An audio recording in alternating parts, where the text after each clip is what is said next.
oscurece y el miedo crece, escucharé tu voz. Si mi esperanza y fe se acaban, mi fuerza tú serás.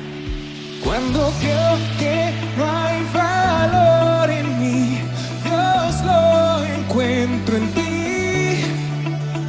No me rendiré, pues sé que tú nunca me dejarás, nunca me dejarás. Tu amor me cautivó, nunca está lejos. Lo siento resonando como un eco. Tu amor me cautivó, nunca está lejos. Lo siento resonando como un eco en mi corazón.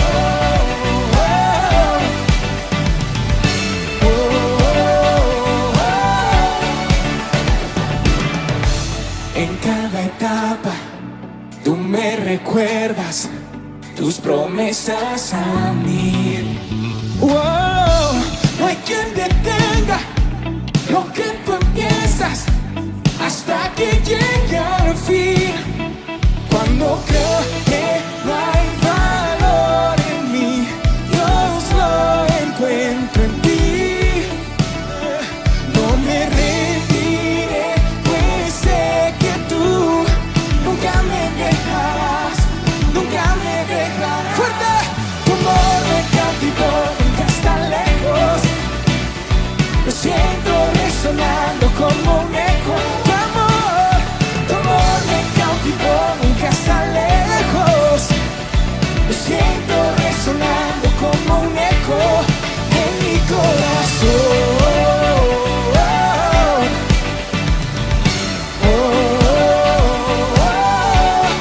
En mi corazón.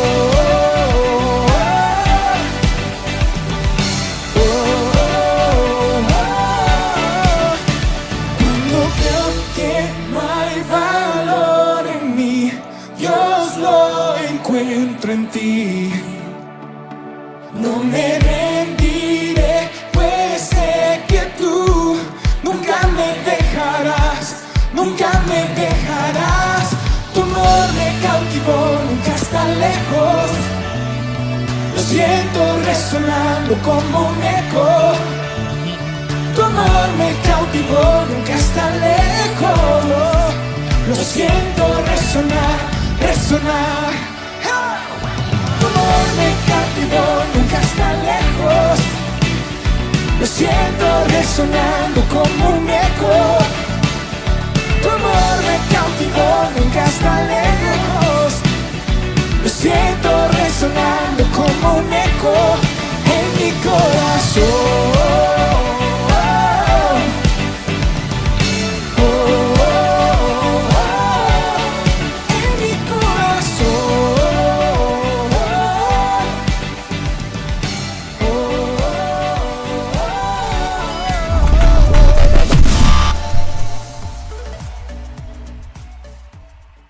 Buenas, ¿cómo anda la gente? Qué lindo poder encontrarnos en otra transmisión online de Jóvenes 412, que por cierto, no para. Mi nombre es Flor y estoy muy contenta de poder recibirte. No sé si estás por acá por primera, segunda, tercera vez o por vez número 20. Te quiero invitar a que puedas dejar tu comentario acá en el chat, que te queremos saludar, te queremos recibir. Y también a invitarte a que puedas pasarte por nuestras redes sociales que van a aparecer acá en pantalla. Y que te quedes atento a esta reunión, porque Dios tiene preparado algo muy, pero muy especial, que te va a llevar a crecimiento, edificación y a bendición también. Así que sin más preámbulos, te invito a que juntos podamos cantarle unas lindas canciones a nuestro Dios. Quédate ahí.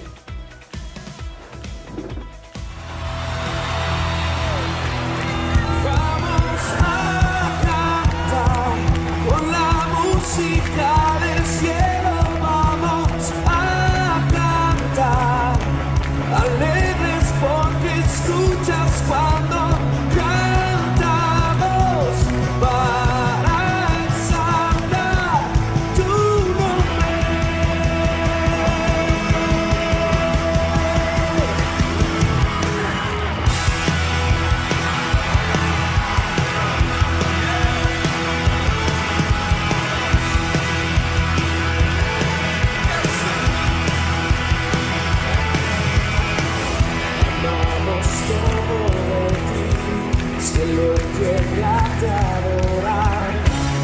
los reinos se rinden, Hijo de Dios, tú eres por quien, tú eres por quien vivimos hoy.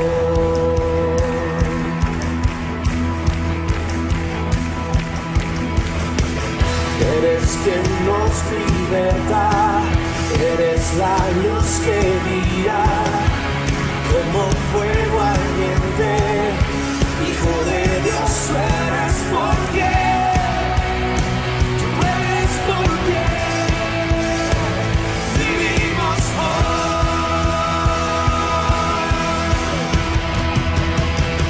Y vamos a cantar con la música del cielo, vamos a cantar alegres porque escuchas cuando cantamos para exaltar tu nombre.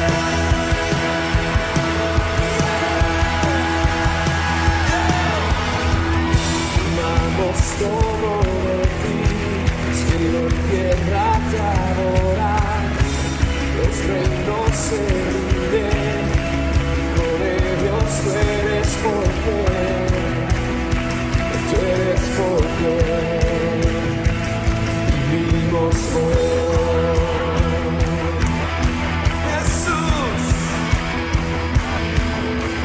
eres quien nos liberta, eres la luz que guía, como fuego ardiente, Hijo de Dios, tú eres por quien, tú eres por quien vivimos hoy.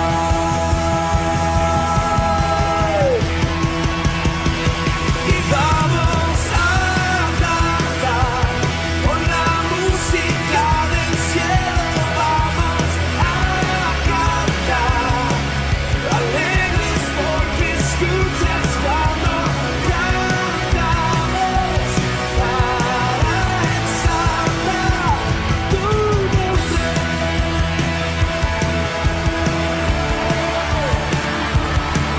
Tu nombre, Jesús.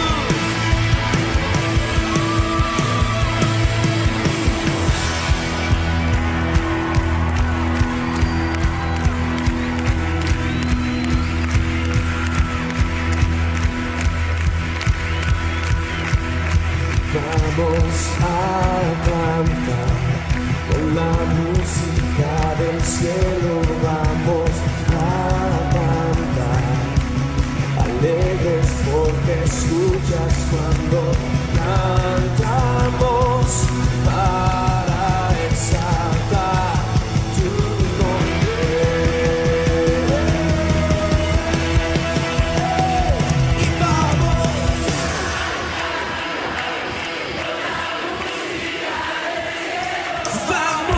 a cantar alegres porque escuchas cuando cantamos para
No hay noche, no hay aflicción, no hay culpa. Conmigo estás, conmigo estás.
Ofrecerá toda gloria a ti, Señor.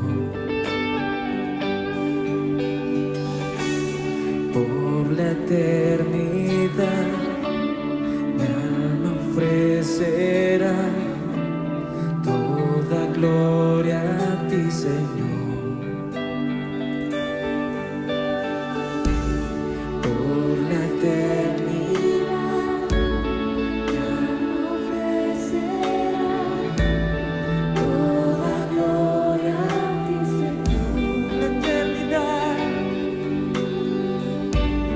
Por la eternidad mi alma ofrecerá toda gloria a ti, Señor. Por la eternidad mi alma ofrecerá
Muy bien, buenas noches, Dios te bendiga, te doy la más cordial bienvenida a este nuevo encuentro que corresponde a la serie de estudios bíblicos sobre la epístola de Santiago.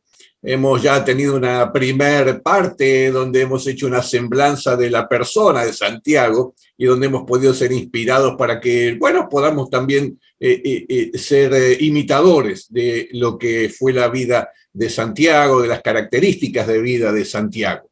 En esta noche vamos a estar haciendo lo que se llama una introducción a la epístola, es decir, establecer el contexto, esa trama de fondo sobre la cual está escribiendo Santiago, es decir, ese cuadro de situación. ¿Dónde estaba Santiago? ¿A quiénes les escribe? ¿Cuándo? ¿Por qué? ¿Qué es el contenido de la carta? Así que a esto vamos a estar apuntando en esta preciosa noche para seguir, creciendo en la fe, desarrollando la fe que hemos puesto en Jesús. Nuestra vida cristiana es una vida muy dinámica y hoy mismo lo vamos a estar comprobando otra vez. Dios nos va a hablar también en esta noche. Lo que te quiero es compartir que para esta serie de estudios bíblicos, como para cualquier otro estudio bíblico que vos mismos lleves a cabo, necesitas algunos elementos imprescindibles. No podés perderte la oportunidad de oír lo que Dios nos quiere decir a través del estudio de la palabra y en todo caso tomar debida nota de ello, porque si te pasa como a mí, muchas veces se me olvida. Digo, uy, qué bueno esto, y lo tengo allí en la mente, pero probablemente eso se va diluyendo y va pasando ya al subconsciente y me cuesta luego poder volver a encontrarlo cuando digo, uy, ¿qué era lo que me había dicho allí, verdad? Así que, elementos imprescindibles. Por supuesto, si estamos estudiando la Biblia, es imprescindible tener al menos una versión de la palabra de Dios. Si tenés la oportunidad de tener más de una, mucho mejor, porque ya vas pudiendo hacer una comparativa y el texto o las distintas palabras que se utilizan sin perder el sentido, te van dando como un cuadro más completo o mayor claridad a lo que está queriendo decir el autor. En segundo lugar, como te decía recién, necesitamos un cuaderno, un libro, un anotador y por supuesto la virome a mano para no salir corriendo después a buscarla. Y allí entonces podés ir tomando nota de todo lo que Dios te va diciendo. Aún en tus tiempos de oración, aún quizás mientras estás descansando. A mí me ha sucedido que me voy a dormir a la noche y durante la noche, no sé bien si estoy soñando, aún estoy despierto, pero recibo una revelación de Dios, alguna palabra, casi como que el Señor me pinta a veces algunos bosquejos de algunos mensajes o predicaciones, así que o me está enseñando cosas importantes para el desarrollo de mi vida espiritual. Me ha ocurrido en la práctica que si yo no me levanto y tomo nota, lo escribo allí, vuelvo y después descanso muy bien, ya después se me pierde. Pero cuando lo hago al otro día, puedo volver a leer esas notas, a repasarlas y a ir mucho más allá de lo que Dios me quería decir. Y un último consejo. Celular, ponelo en no interrumpir, en no molestar, en no llamarme ahora, para que entonces no tengas distracciones y puedas estar bien concentrado y en comunión, en contacto con el Espíritu Santo de Dios. Él te va a llevar, te va a guiar a toda verdad. Tan importante en este tiempo que estamos viviendo, donde la verdad está absolutamente devaluada y tergiversada, donde la verdad está siendo dejada de lado, donde la vida de las personas se va construyendo y desarrollando sobre otros fundamentos que por supuesto son muy endebles y cambiantes. Vos y yo, jóvenes, todos ustedes también y de manera especial, porque en este tiempo están siendo influenciados por diversas corrientes. ser conscientes de que deben estar afirmando sus vidas en la verdad de la palabra de Dios. Un fundamento que no cambia, un fundamento sólido, un fundamento que responde al reino de Dios y al Rey a quien le han dado ustedes sus vidas. Pues bien, Santiago es el autor de esta epístola, eso ya lo hemos mencionado un poco en el primer encuentro, es el medio hermano de Jesús, quien, en poco tiempo fue constituyéndose en un líder muy importante del primer grupo de creyentes, de cristianos, había estado recibiendo el Espíritu Santo en Pentecostés, y lo que notamos luego a continuación es que ya lo vemos, participando con mucha influencia y mucho liderazgo en el Concilio de Jerusalén de Hechos capítulo 15. Pero esto ya está indicando que muy posiblemente a ese momento él ya estaba con el pastorado de la iglesia en Jerusalén. Lo cual vemos que en una década y media, él tuvo todo este desarrollo en su vida espiritual. Qué bueno, qué importante, qué interesante. Que alguien que efectivamente pone su vida en manos de Dios, se le ve en su vida desarrollarse hacia la madurez, y entonces Dios los puede ir llamando y llevando a ejercer distintos ministerios y distintos niveles de autoridad, de influencia y de liderazgo. Pero bueno, ¿cuándo fue escrita? ¿En qué año fue escrita aproximadamente la carta o la epístola de Santiago? Como vos sabés, es muy difícil fechar con mucha exactitud de ello, pero bueno, hay un historiador judío llamado Flavio Josefo, él escribió mucho acerca de la historia del cristianismo en sus primeros años y etapas. Él está dando cuenta de que, la epístola no menciona lo del Concilio de Jerusalén. El Concilio de Jerusalén fue llevado a cabo en el año 48, 49, obviamente después de Cristo, y no hay ninguna mención, por lo cual esto es un indicio de que no debiera haber sucedido todavía. Si no hubiese habido alguna especie de mención o referencia a ese acontecimiento que fue tan importante y sobresaliente en el cristianismo. Así que esto implica que la carta debe haber sido escrita antes. Por otro lado, Santiago fue martirizado, él murió en el año 62 después de Cristo, está claro que tiene que haber sido previo a ese acontecimiento. Bueno, teniendo en cuenta estos aspectos, Flavio Josefo fecha la epístola de Santiago para entre el año 45 y 48 después de Cristo. Si así es, verdaderamente pasa a constituir posiblemente eso de los primeros escritos del Nuevo Testamento. Así que una carta muy temprana, para llamarlo de esta manera también. En segundo lugar, ¿a quién está escribiendo Santiago? Bueno, si leemos en Santiago 1:1, dice: siervo de Dios y del Señor Jesucristo, a las 12 tribus que están en la dispersión. Bueno, ¿qué son estas 12 tribus que están en la dispersión?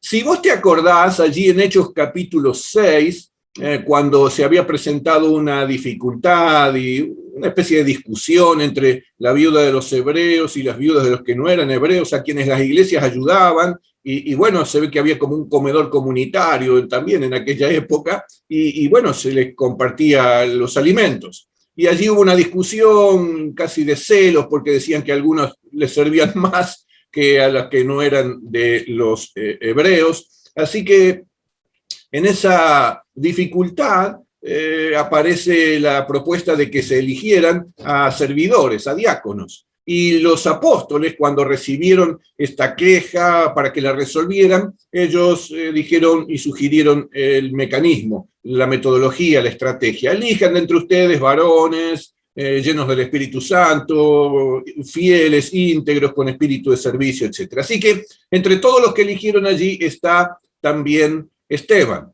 Esteban, desarrolla su ministerio, además de ser diácono. Dice la palabra de Dios que él, lleno de gracia y lleno de poder del Espíritu Santo, él hacía muchos señales y prodigios allí en la ciudad de Jerusalén. Esto despertó el celo de los judíos, e inmediatamente los judíos elaboran un plan para sacarlo del medio. Era una amenaza, estaban, bueno, convenciendo y convirtiendo a muchos judíos hacia el cristianismo. Así que ellos sobornan a algunas personas para que pudieran acusar de blasfemia a Esteban. Entonces, bajo estos cargos, lo prenden, lo van a buscar, lo llevan ante el concilio, comparece ante el sumo sacerdote y allí entonces lo sacan de la ciudad y lo apedrean hasta darle muerte.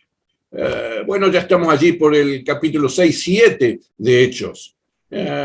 Capítulo 8 del libro de los Hechos comienza diciendo que la gente que había hecho esto, sobre todo aquellos más representativos de entre los judíos, llevaron sus ropas delante de alguien que se llamaba Saulo.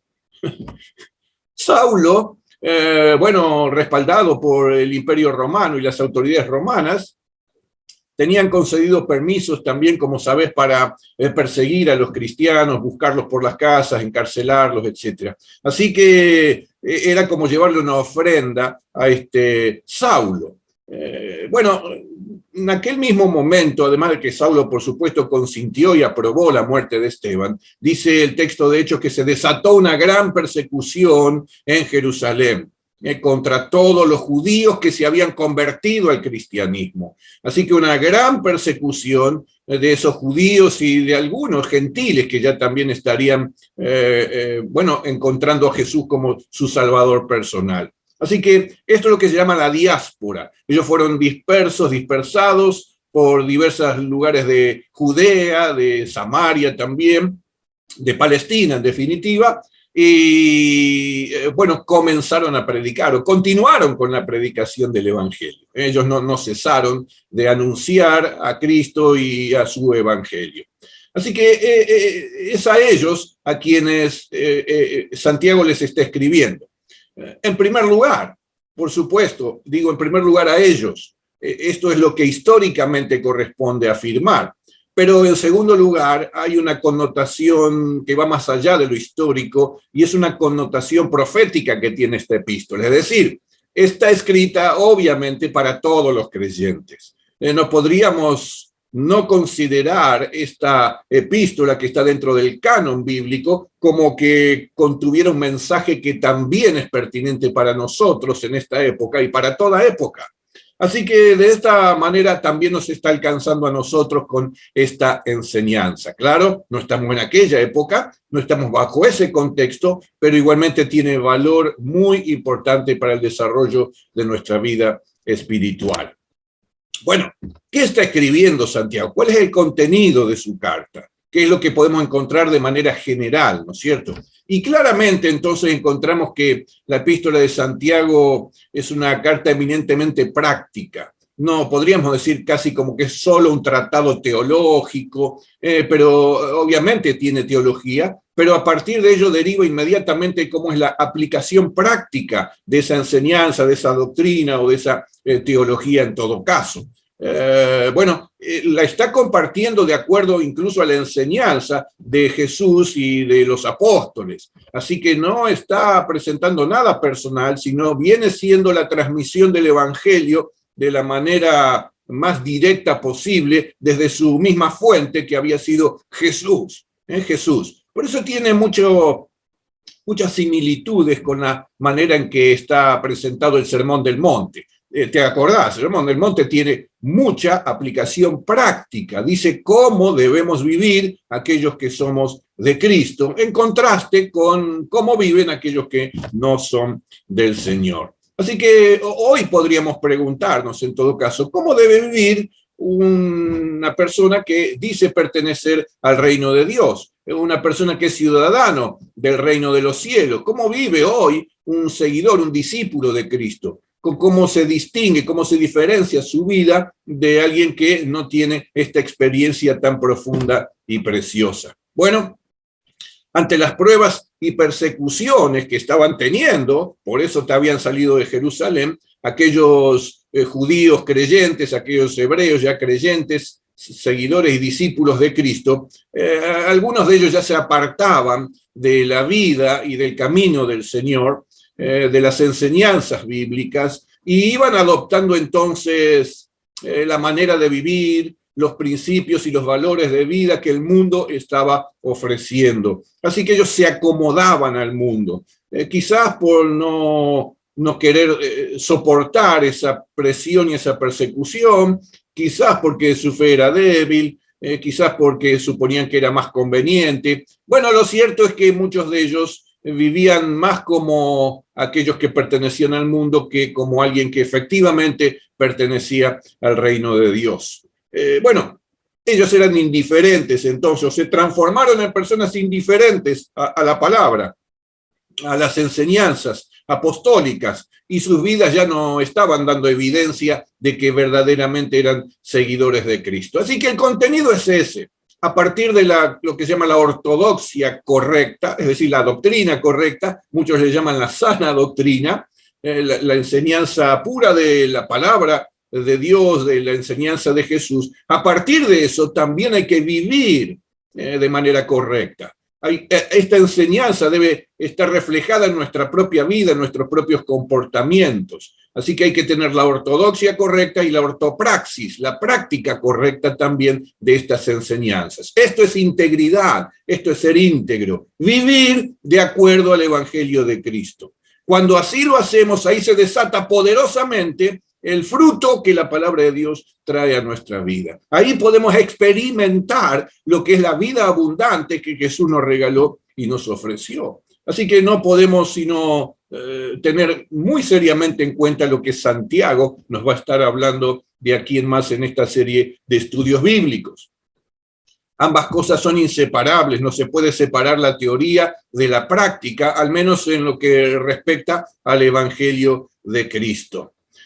Bueno, a partir de conocer esta enseñanza correcta, Santiago nos está exhortando a pasar al nivel de la experiencia. No quedarnos con el conocimiento solamente, no quedarnos con la lectura solamente, sino que pasemos a este otro nivel, este nivel espiritual, donde la palabra se hace carne, encarnamos la palabra, representamos la palabra en nuestra vida. Así que vos y yo estamos siendo desafiados permanentemente a pasar del plano del oír solamente, o del leer solamente o conocer, y pasar al plano de la práctica y hacerlo de la manera correcta. Bueno, solo al aplicarlo vos vas a experimentar todo el poder que tiene la palabra de Dios, porque la palabra es poderosa, pero solo produce fruto cuando deja de ser conocimiento y pasa a ser una realidad en cada una de nuestras vidas. Bueno, hoy es similar. Hoy ocurre algo similar, no es igual, es similar.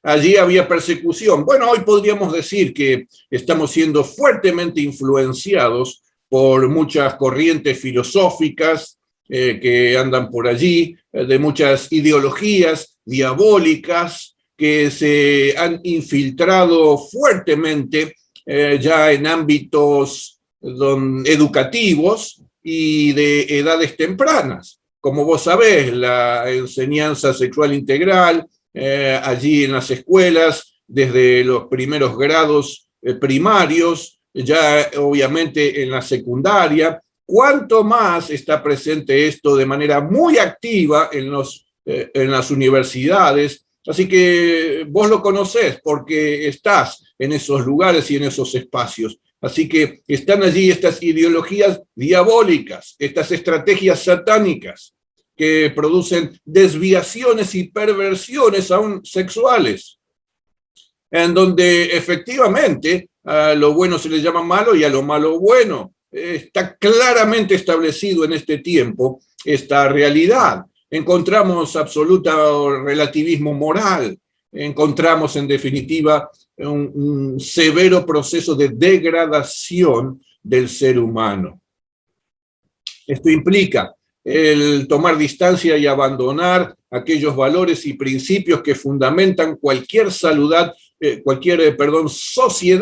saludable y su bienestar. Se abandonan los fundamentos, se destruyen los fundamentos, se cambian los fundamentos, se tergiversan, se relativizan, y entonces se va construyendo la vida humana y el tejido social sobre otros fundamentos que son muy, pero muy endebles.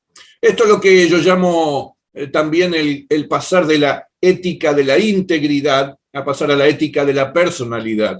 Desde hace varias décadas está instalado esto en nuestro mundo y es el hecho de prestar atención y poner el foco obviamente en lo exterior, en la apariencia, en lo que damos a conocer o generamos frente a los ojos de los demás. Es una ética de lo visual, el impacto visual.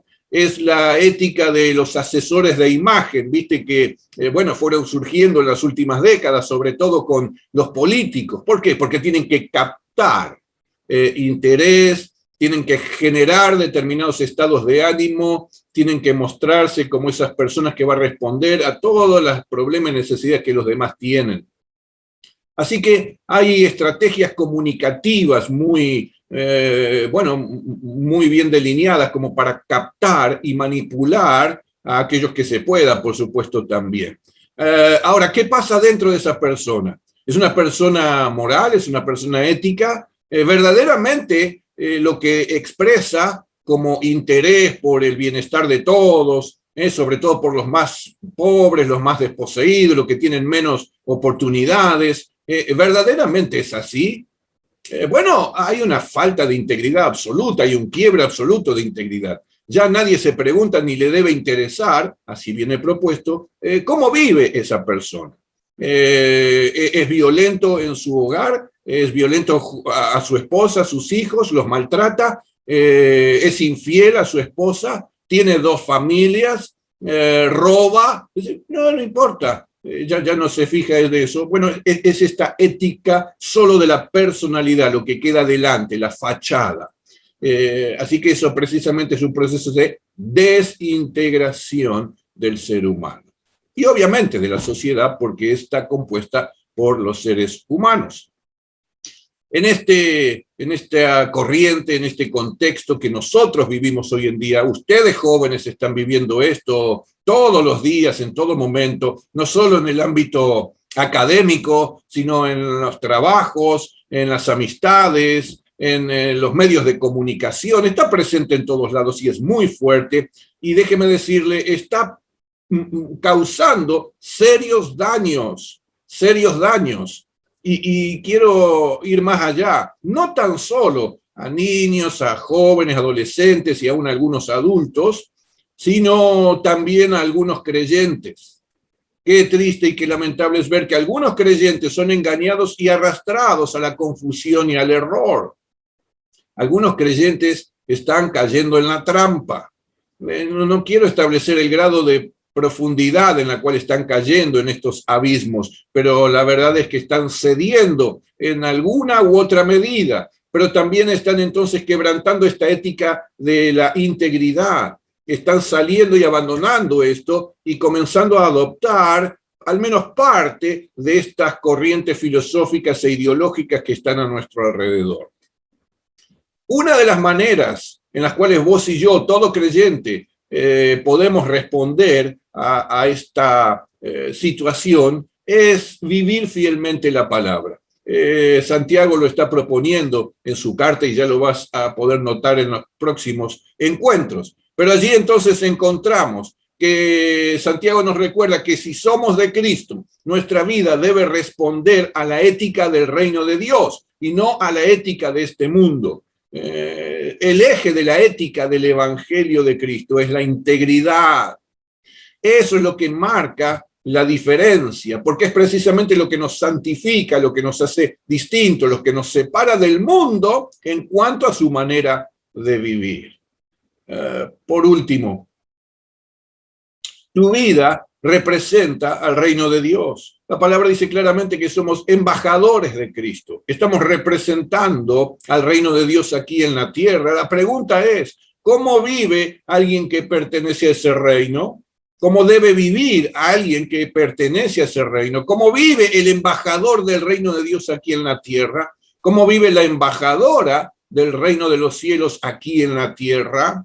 ¿Cómo es la vida abundante que Dios ofrece? Eso es lo que hay que reflejar y revelar en nuestro estilo de vida. En segundo lugar, Tu vida representa a la iglesia a la cual perteneces, en la cual Dios te ha colocado, de la cual sos miembro en definitiva. No podemos decir, bueno, lo que yo hago o cómo vivo no afecta a nadie y no tiene importancia y tampoco le debe importar a nadie. Pues no es así, vos y yo sabemos que no es así. Por eso debiéramos ser muy conscientes y muy cuidadosos de la manera en la cual vivimos. ¿Quién no ha escuchado a gente que no pertenece a Cristo, pero al ver el ejemplo de vida lamentable que algunos creyentes sí están reflejando, surgen las inquietudes como, ¿pero eso te lo enseñaron ahí en la iglesia esa a la cual vos vas? ¿Todos hacen así en la iglesia a la cual vos pertenecés? ¿Te das cuenta que es inevitable que haya una relación y una vinculación, no solo de tu persona, de cómo vivimos el evangelio respecto al lugar al cual pertenecemos? Así que, ¿qué está diciendo mi vida acerca de la iglesia? Mi vida habla acerca del reino de los cielos y habla acerca de la iglesia a la cual pertenezco. ¿Cuál será ese mensaje que está dando mi vida hoy? Por último lugar, tu vida representa a Dios mismo. Dios está en tu vida, el Espíritu Santo mora en ti. Así que cuando alguien dice, yo soy seguidor de Cristo, yo soy discípulo de Cristo, pues esto es coherente. ¿Hay integridad entre esta expresión y la manera en que estoy viviendo? Nuestra vida, como dice la palabra, es como una carta viva que las demás personas a nuestro alrededor leen. Me pregunto, ¿qué leen los demás en mi propia vida? Te animo a reflexionar en esto. ¿Qué leen la gente en tu trabajo, en la universidad, en el barrio, en tu propia vida? ¿Leerán algo diferente? ¿Leerán algo acerca de Dios? ¿Podrán allí conocer a Dios, saber cómo es Él? Tu vida y la mía estarán reflejando esa bondad, ese poder, esa misericordia, esa gracia. Lo demuestro en mi vida. Bueno, esta es la reflexión que quiero dejarte en esta noche para ir terminando este estudio bíblico, esta parte de este estudio bíblico introductorio a la epístola de Santiago. ¿Servirá hacer la voluntad de Dios o no? ¿Es la voluntad de Dios para nosotros buena, agradable y perfecta? ¿O aquello que me propone y ofrece el mundo es mejor? Me desagrada la voluntad de Dios y entonces, bueno, hago la mía y no importa, o la trato de disfrazar como que la espiritualizo. No, Dios me dijo y... ¿será así verdaderamente? ¿O me gusta más seguir los principios, la corriente de este mundo, para lo cual ya sabes cuál es el final? Voy a ser arrastrado al error, a la equivocación, al pecado, de lo cual en algunos casos es muy difícil volverse, en el cual en muchos casos uno no puede sino experimentar las consecuencias de ese pecado y de ese error.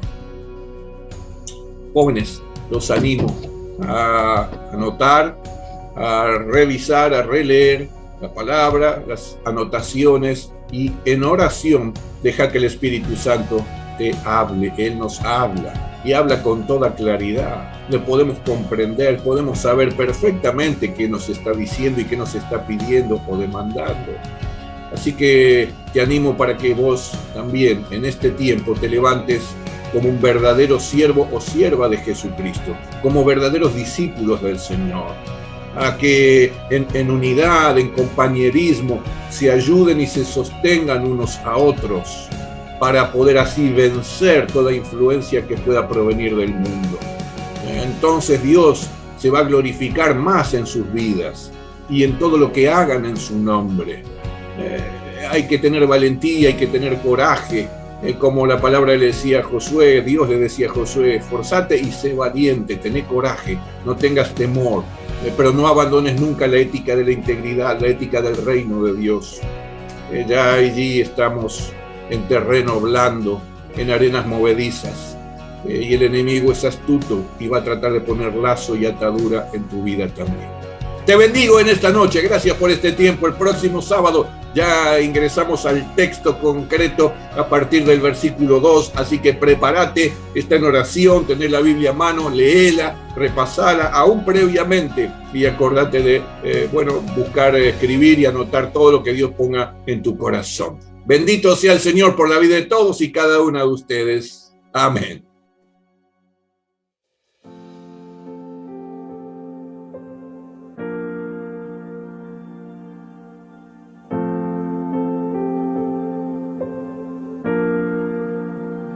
Qué gran abismo nos apartaba, cuán grande monte nos separó.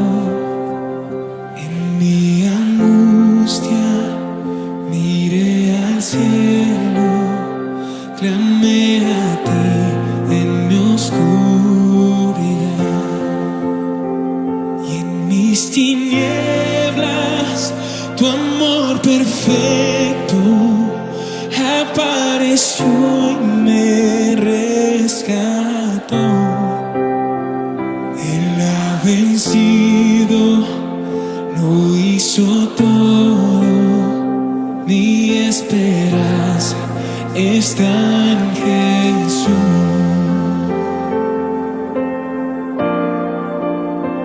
¿Quién pensaría tan grande gracia, inagotable tu gran amor? El Dios eterno bajo del cielo llevó el pecado y mi dolor, y por la cruz soy perdonado, me ha redimido el Salvador. Hermoso Cristo, soy tuyo siempre, mi esperanza está en Jesús. Aleluya, alabanza al que venció. Aleluya, a la muerte derrotó, las cadenas él rompió, en su nombre hay salvación, mi esperanza está en Jesús. Aleluya, aleluya, alabanza al que venció. Aleluya, a la muerte derrotó, las cadenas él rompió, y en su nombre hay salvación, mi esperanza está en Jesús. Por la mañana del tercer día resucitó, volví a vivir. ¡Aleluya! El león rugiente rompió el silencio, a la muerte derrotó. Tuya es la victoria, Dios.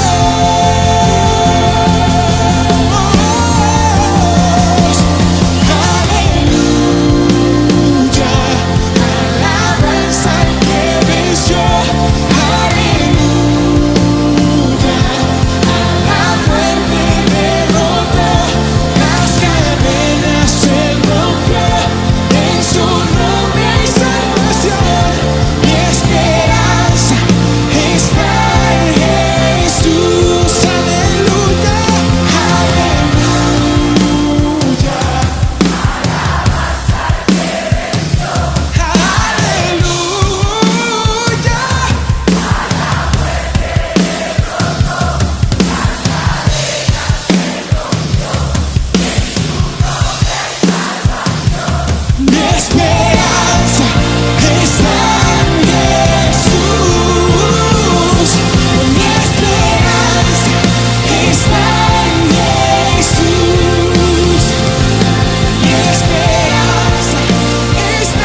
esto ha sido todo por hoy.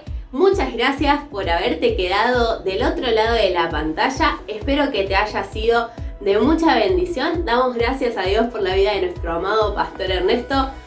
Pastor, lo amamos, lo queremos mucho y anhelamos vernos pronto, todos juntos, en familia. Y no queremos dejar de invitarte a nuestras reuniones de oración y de celebración mañana, domingo, a las 11 horas por este mismo canal, transmitiendo online, y también los días miércoles a las 19 horas a nuestra reunión de oración. Quédate ahí, que seguido a este live tenemos un encuentro por Zoom que mamá querida. Pedinos el link en los comentarios, cualquier cosa, que estamos a disposición para vos. Deseamos de parte de todo el equipo de 412 que tengas una hermosa semana bendecida y en victoria. Besos. Chau, chau.